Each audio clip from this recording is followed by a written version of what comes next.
Combien d'équipements l'armée ukrainienne a-t-elle exactement? C'est une question clé à poser, étant donné que l'opération militaire spéciale du président russe Vladimir Poutine en est maintenant à sa 3e année. Et il est clair que sa tactique consiste à envoyer des soldats en Ukraine jusqu'à ce qu'elle ne puisse plus résister à la pression constante. Le succès de l'Ukraine dépend du soutien de son armée pour résister aux bombardements incessants, ce qui nécessite un approvisionnement en équipement. Beaucoup de cela. Voici donc la revue de cette vidéo. Nous allons diviser la revue en 2 parties. La première examine l'équipement clé que l'Ukraine a reçu de ses alliés occidentaux. Après cela, nous jetterons un regard plus général sur ce que l'Ukraine a en termes de chiffres généraux, comptant les chars, les véhicules blindés, et tout ce que son armée peut opposer à la Russie. Pour l'équipement occidental, nous nous référons à la liste de la British Broadcasting Corporation. Bien que loin d'être exhaustive, elle met en évidence les principaux systèmes d'armes que l'Occident a fournis à l'Ukraine, en commençant par les armes anti-chars légères, de nouvelle génération, ou Next Generation Light Anti-Tank Weapons. Ce sont essentiellement des lance-roquettes, montées sur l'épaule, qui peuvent tirer un projectile jusqu'à 800 mètres, et sont spécifiquement conçus pour frapper des cibles mobiles, telles que des chars et des véhicules blindés. Ils sont aussi très simples d'utilisation. Un soldat a besoin d'environ 1 journée de formation pour maîtriser la technologie. Chaque unité pèse 27 livres, assez léger pour être transporté au combat. La plupart des armes anti-chars légères de nouvelle génération de l'Ukraine sont arrivées au début de la guerre, les actualités nationales rapportant qu'environ 12 200 d'entre elles ont été données à l'Ukraine en mars 2022. La Grande-Bretagne était un fournisseur majeur de ces armes. Elle avait envoyé plus de 5000 armes anti-chars légères de nouvelle génération à l'Ukraine d'ici mai 2022. L'Ukraine a probablement reçu plus d'armes que les 12 200 promesses au début de la guerre. Cependant, elle en a également perdu certains. En février 2022, les forces russes et les membres de la République populaire de Donetsk pro-russe ont capturé plusieurs de ces armes. Cependant, l'Ukraine possède assurément plus de 10 000 armes anti-chars légères de nouvelle génération, utilisées avec une grande efficacité contre la menace des chars russes. Ensuite, les systèmes de défense aérienne. Les 2 principaux systèmes de défense aérienne que l'Ukraine a reçus de l'Occident sont le Starstreak britannique à courte portée et le Patriot américain. Le Starstreak, monté sur trépied, est portable et peut être installé au sol et sur des véhicules compatibles. Le missile tiré par ce système est composé de 3 fléchettes en tungstène accéléré à environ Mach 3, soit 3 fois la vitesse du son, et utilise un guidage laser pour une précision optimale et une expérience de tir et d'oubli. Cela les rend appropriés pour contrer les hélicoptères russes, ainsi que capables d'abattre de nombreux avions à voilure fixe, y compris de nombreux chasseurs de l'ère soviétique que la Russie utilise dans la guerre en Ukraine. En ce qui concerne les chiffres, la fondation Jamestown indique que l'Ukraine a reçu 1800 missiles Starstreak de ses alliés occidentaux en juin 2024. La même organisation fournit également une liste complète des autres missiles que l'Ukraine a reçus et pourrait avoir en stock. Cela comprend 45 missiles simples, 55 U pour ces systèmes de missiles S-300, qui sont le même type de systèmes anti-aériens que la Russie utilise pour se défendre. L'Ukraine a également reçu 1000 systèmes de défense aérienne portables Piorun ou de l'Ouest, ainsi que 800 systèmes portables de défense aérienne de Stinger Manpads et 100 Igla Manpads. Puis nous arrivons au système Patriot. En juin 2024, on savait que l'Ukraine avait 2 de ces systèmes en place, bien que Voice of America ait rapporté le même mois qu'elle devait recevoir 3 batteries Patriot supplémentaires des États-Unis, de la Roumanie et de l'Allemagne, pour porter son total à 5. Zelensky dit que l'Ukraine a besoin de plus. Il estime qu'avoir un total de 25 systèmes Patriot aiderait l'Ukraine à lutter plus efficacement contre la Russie. Une unité de base est capable de tirer soit 4 missiles PAC, 2, soit un impressionnant 16 missiles PAC, 3. Chacun de ces missiles ayant un système de suivi par missile intégré pour l'aider à atteindre sa cible. Chacun peut parcourir jusqu'à environ 43 miles et peut emporter une ogive pesant 198 livres. La fondation Jamestown donne des précisions sur le nombre de missiles. L'Ukraine dispose de 365 missiles antibalistiques, PAC, 2 qui lui ont été transférés par l'Allemagne, les Pays-Bas et les États-Unis. Le prochain, c'est le Howitzer M777. Plusieurs pays ont fourni ces systèmes d'artillerie guidés par Global Positioning System, y compris les États-Unis, l'Australie et le Canada. Chacun a une portée de 25 miles, ce qui correspond à l'Howitzer Gadstin B de l'ère soviétique 2A36, que la Russie utilise. L'avantage clé étant que le M777 est beaucoup plus précis. L'Ukraine avait 190 de ces howitzers. En mai 2024, selon Forbes, chacun étant capable de tirer des obus de 155 mm, pesant jusqu'à 100 livres. Toutefois, d'autres données contredisent ce chiffre. Par exemple, le Centre d'études stratégiques et internationales, ou Centre d'études stratégiques et internationales, affirme que l'Ukraine a reçu environ 352 howitzers de ses alliés. Selon le Centre d'études stratégiques et internationales, le chiffre de Forbes semble correspondre davantage au nombre de howitzers fournis par les États-Unis et le Canada, qui en ont livré 152 au total. Il est possible que Forbes ne s'intéressait qu'aux donateurs nord-américains. Il faut aussi prendre en compte l'artillerie système de roquettes d'artillerie à haute mobilité, capable de tirer des obus jusqu'à 80 km, et des missiles systèmes de missiles tactiques de l'armée fournis par les États-Unis, avec une portée bien plus grande. L'Ukraine avait 39 de ces lanceurs systèmes de roquettes d'artillerie à haute mobilité qui ont posé des problèmes qu'à la Russie. Elle n'avait réussi à en détruire aucun en janvier 2024. Les systèmes de missiles tactiques de l'armée sont des missiles à longue portée que l'Ukraine pourrait potentiellement utiliser pour frapper le territoire russe. Ce ne sont pas les seuls missiles à longue portée que l'Ukraine possède. Le pays a reçu des missiles Storm Shadow britanniques et des Scalp français, qui sont essentiellement identiques. Il n'est pas clair combien de systèmes de missiles tactiques de l'armée l'Ukraine avait, bien que Forbes ait rapporté qu'elle avait reçu un envoi d'environ 20 à un moment donné, pendant 23. C'est une histoire similaire avec les missiles Storm Shadow et Scalp. Il est difficile d'obtenir des chiffres, bien que nous sachions que le président français Emmanuel Macron a promis 40 missiles Scalp à l'Ukraine en janvier 2024.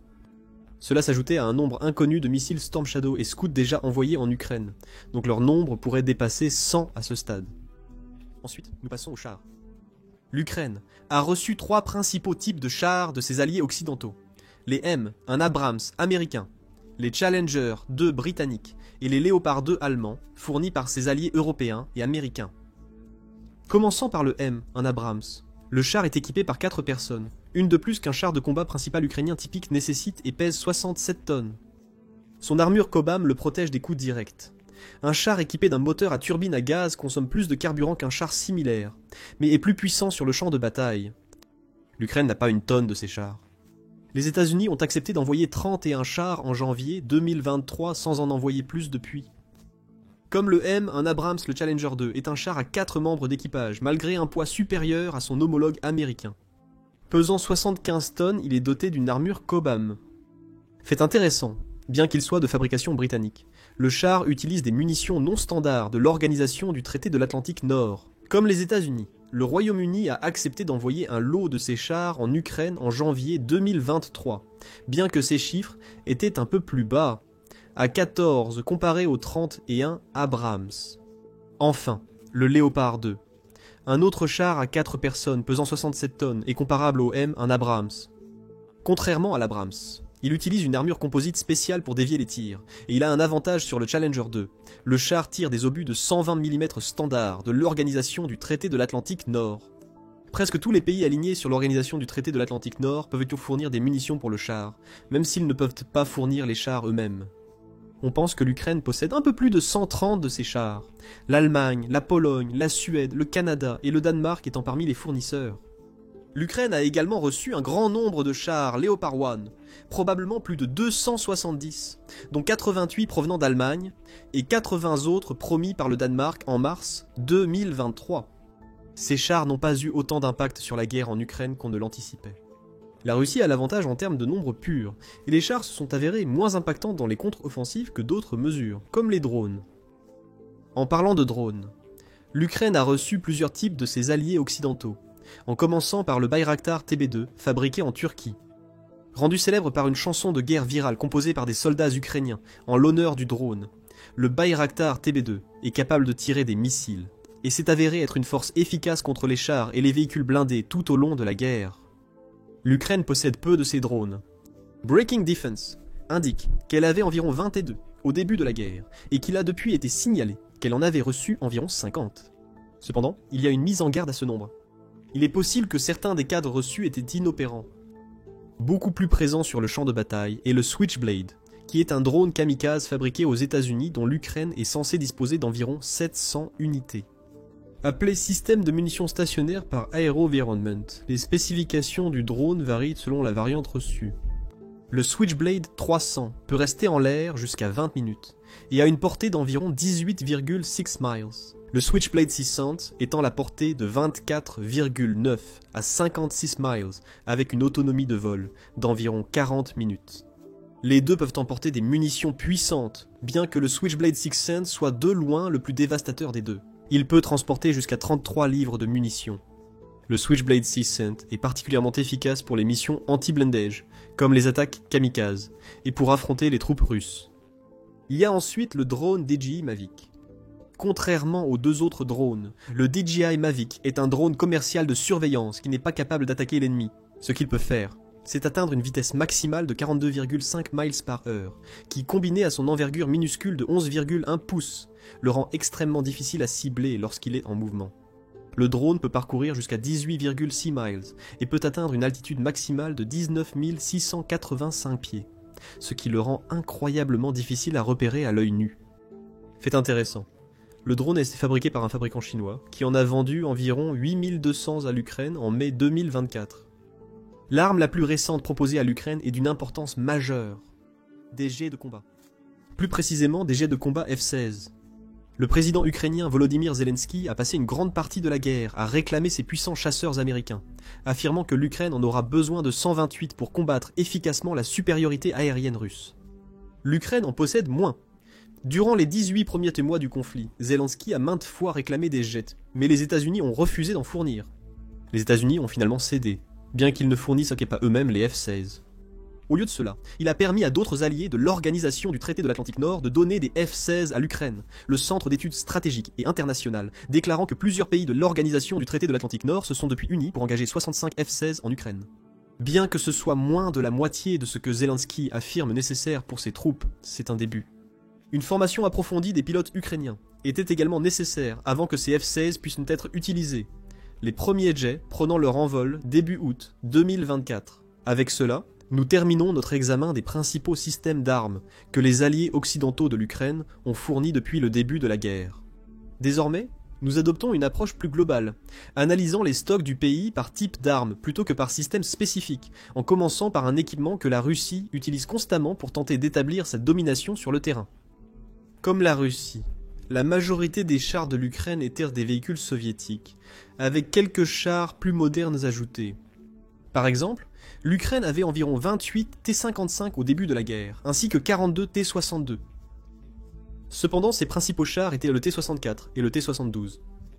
Elle possède presque 1300 du premier, y compris ses variantes, et 867 du dernier avec 117 de ses T, 72 étant le modèle Avenger. Quant aux chars plus modernes, il n'a que 5 T-84, qui est l'un des rares chars que l'Ukraine construit elle-même, ainsi qu'un stock de 14 chars T-90 qu'elle a achetés à la Russie avant le déclenchement de la guerre. Ajoutez environ 60 chars PT-60 et un Twardy de Pologne au mélange, ainsi que les chars fournis par l'Occident que nous avons couverts plus tôt. Et l'Ukraine dispose d'une force de chars assez impressionnante en termes de nombre pur, environ 2700 au total. Cependant, la plupart de ces chars sont d'anciens modèles soviétiques inefficaces contre les armes modernes. Cela ne peut pas poser beaucoup de problèmes pour l'Ukraine, car la Russie a aussi dû compter sur ces vieux chars au fil de la guerre, des milliers d'entre eux étant victimes des roquettes et des drones ukrainiens. Passons maintenant des chars aux véhicules blindés et utilitaires. Au début de la guerre, l'Ukraine était nettement désavantagée par rapport à la Russie en termes de véhicules de transport de troupes blindées et de véhicules de combat d'infanterie. Avant le conflit, l'Ukraine possédait près de 2000 véhicules de transport de troupes et véhicules de combat d'infanterie soviétiques, un nombre adéquat pour son armée d'alors. Le problème est que la taille de l'armée ukrainienne a doublé depuis le début de la guerre, atteignant environ 900 000 soldats actifs. Ajoutez à cela les pertes de véhicules de transport de troupes et de véhicules de combat d'infanterie que Forbes estime à environ 1000 en avril 2024, et les stocks de l'Ukraine diminuaient à un moment où elle avait besoin de plus de véhicules. Le fait que certains de ses alliés aient été très lents à fournir des véhicules de transport de troupes et des véhicules de combat d'infanterie n'a pas aidé. Le Canada, par exemple, a annoncé qu'il ferait don de 89 véhicules blindés Bison, qui ont une charge de combat d'environ 27 400 livres et peuvent transporter 2 personnes. Ces véhicules peuvent être équipés d'une gamme d'armes, y compris des lance-roquettes M72, une mitrailleuse moyenne CZX de 7,62 mm et un distributeur de grenades de 76 mm à plusieurs canons. Les 39 premiers bisons, d'occasion et du stock militaire canadien actuel, sont arrivés rapidement. Les 50 autres, pouvant transporter un bataillon entier, seraient construits neufs et mettraient environ 1 an à arriver. La situation s'est améliorée quand plus d'alliés de l'Ukraine ont fait don de véhicules. Maintenant, Forbes pense que l'Ukraine a reçu environ 7500 véhicules de l'avant blindé et véhicules de combat d'infanterie depuis le début de la guerre, ainsi qu'en restaurant environ 10 000 véhicules de l'époque soviétique qui avaient précédemment été mis en réserve. Cela donnerait un total de 19 500, avec les 2000 initiaux dont disposait l'armée ukrainienne. Cependant, il y a un bémol. L'Ukraine avait probablement perdu environ 5000 de ses véhicules de l'avant blindés et véhicules de combat d'infanterie en mai 2024, ce qui la ramène à environ 14 500. Toutefois, elle privilégie la qualité, bien qu'elle n'atteigne pas la quantité brute de blindés russes sur le champ de bataille. Statista rapporte que presque 2000 des véhicules que l'Ukraine a reçus sont des Humvee blindés fabriqués en Amérique, ainsi que plusieurs centaines de véhicules de combat d'infanterie Bradley, des véhicules utilitaires blindés, des véhicules de l'avant blindés M113 et une multitude d'autres véhicules. L'Ukraine nécessitera probablement 1 millier de véhicules supplémentaires pour soutenir la mobilisation croissante de ses troupes. Un schéma clair se dégage ici. L'Ukraine a beaucoup d'équipements, complétés par ses alliés, mais reste en deçà de la Russie en nombre pur. La clé pour l'Ukraine réside dans la qualité. Les armes occidentales fournies à l'Ukraine sont souvent supérieures à de nombreux équipements soviétiques qu'elle devrait utiliser si elle était seule. De plus, l'équipement occidental est souvent supérieur à celui déployé par la Russie. Passons maintenant au système d'artillerie. Le Centre d'études stratégiques et internationales dit que l'Ukraine a commencé la guerre avec 1150 obusiers de l'ère soviétique, dont 350 étaient à des obusiers de 122 mm, tandis que 750 étaient de 750 mm. En ajoutant environ 424 obusiers donnés par les alliés occidentaux, qui incluent les 352 mentionnés précédemment, plus environ 70 plus anciens ou plus petits, et vous obtenez un total d'environ 1600 pièces d'artillerie. Bien que cela semble beaucoup, la plupart de ces unités d'artillerie datent encore de l'ère soviétique. Cela pose des problèmes de munitions car les obus sont rares, obligeant l'Ukraine à dépendre davantage de son artillerie occidentale pour combattre la Russie. En parlant d'obus, les États-Unis ont aidé l'Ukraine à cet égard. Le Centre d'études stratégiques et internationales indique que l'Amérique a parcouru le monde pour trouver des obus de l'époque soviétique qu'elle pourrait acquérir pour le compte de l'Ukraine, ce qui a abouti à l'envoi de 45 000 obus de 152 mm et environ 20 000 obus de 122 mm. Cela pourrait être la limite. La Russie et la Chine sont les principaux producteurs de ces types d'obus, et aucun d'eux ne va les fournir à l'Ukraine de sitôt. Le Centre d'études stratégiques et internationales dit également que la quantité d'artillerie dont l'Ukraine a besoin ne correspond pas à la quantité qu'elle possède. Il indique que la frontière combinée que l'Ukraine doit défendre est d'environ 1550 miles, ce qui revient à peu près à une unité d'artillerie par mile. Pour comparaison, l'Allemagne de l'Ouest a déployé 2400 pièces d'artillerie lourde pour défendre les frontières de 1367 miles avec l'Allemagne de l'Est et la Tchécoslovaquie pendant la guerre froide. Pas tout à fait 2 unités par mile, mais bien plus proche de ce que l'Ukraine a réalisé. L'approvisionnement en obus d'artillerie est également un énorme défi pour l'Ukraine. Malgré l'absence de chiffres précis, hormis ceux des obus soviétiques acquis par les États-Unis, les responsables ukrainiens ont déclaré en mai 2023 avoir besoin d'environ 20 000 obus d'artillerie quotidiennement pour exploiter pleinement leurs unités fournies par l'Occident. L'Ofer dit qu'il ne recevait rien qui s'approche de ce chiffre. Il avait assez d'obus pour tirer environ 9 000 par jour à l'époque, ces chiffres étant tombés à environ 2 000 par jour depuis. Donc, l'Ukraine fait beaucoup avec relativement peu, l'histoire de ses réalisations pendant la guerre. Passons maintenant à la capacité aérienne du pays, où l'on constate un déficit majeur. Les 65 F-16 mentionnés plus tôt ne pouvaient pas arriver assez tôt du côté des avions de chasse, car l'Ukraine était bien en retard sur la Russie à cet égard pendant les premiers jours de la guerre. Selon la publication britannique The Evening Standard, l'Ukraine avait 105 MiG-29, Su-24 et Su-25 en février 2022, ainsi qu'environ 50 Su-27. Quiconque connaît ces avions de chasse pourra vous dire que tous ces avions à voilure fixe sont de l'époque soviétique, leur nombre étant également bien inférieur aux milliers de ces jets, plus des variantes plus modernes que la Russie a pu déployer. Pour contexte, les plus modernes de ces chasseurs sont le Su-27 et le MiG-29, fabriqués en Russie, qui ont tous deux commencé leur production en 1982.